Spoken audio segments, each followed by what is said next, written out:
Mate, so let's take a step back. What about your youth? I know it's a super interesting one, and I remember when I first heard you speak, would have been about 4 weeks ago. I was definitely taken back. It made me think, like, what is my excuse? Yeah. So I give the doctor a big hug as I'm leaving the room, just starting to walk, and his knee brushes my stomach and he thinks that doesn't feel right.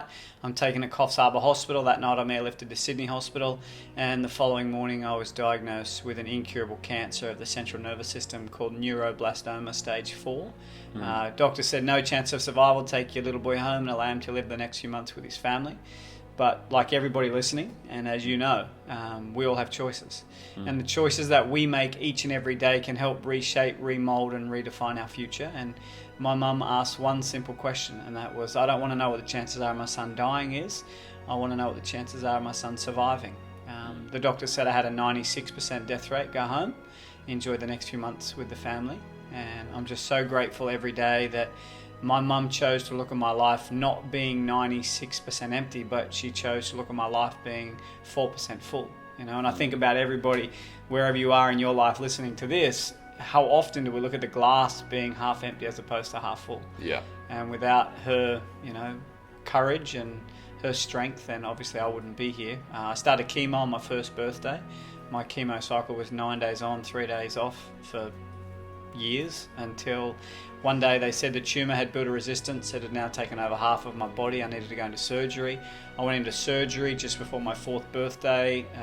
The doctors came out 6 hours later and said to my mum that they didn't get it all and there was nothing they could do. My family were flown from Coffs Harbour down to Sydney to say goodbye. But fortunately enough, there was an American doctor the next day that came into our room. He was trying a test drug on 25 terminally ill patients, all had to be a certain age. And I fell into that category, and my mum asked, the doctor asked my mum whether we wanted to be on that trial drug. And we really believe that outside of love, hope is one of the most powerful words in the English dictionary. If we can instill hope into somebody's life, we can instill courage, determination, resilience. And I think that the greatest thing about the word hope is that you don't need to be rich or powerful. You don't need to be old. You don't need to be a CEO. You can be a 15, 16, 17-year-old kid just starting to try and work out where this world, where this life is going to take you, and have the same ability to be able to instill hope into somebody's life. And we started that drug with 24 other families. Sadly, within a very short period of time, 24 out of the 25 kids died. The after effects of the drug were horrific. We were burnt from head to toe. We were covered in blisters. They used to lay us in baths full of ice, trying to prevent our brains from frying. And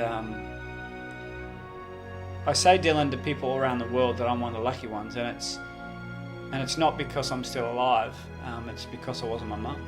I think how a woman or a man would have to make a choice to inject a drug into their child that has killed every person ever taken it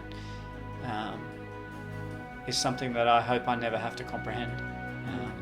She would go to death counselling once a week for 2 hours to deal with what was going to happen to a little boy, and she never quit. And here I am, still fighting every day with many ongoing challenges, as you know, which I'm sure we'll share throughout the day. But I'm just so grateful that she never quit on me. And when we were finally allowed to go home, the doctor went outside the room with my mum and said, your son, he will never go to school, he will never play sport, he'll be a housebound baby, and if he reaches his teenage years, it'll be a miracle. And my mum come through the curtains, and I made out I didn't hear what the doctor said, and I said, what did the doctor say? And she said, the doctors told me that everything was going to be okay.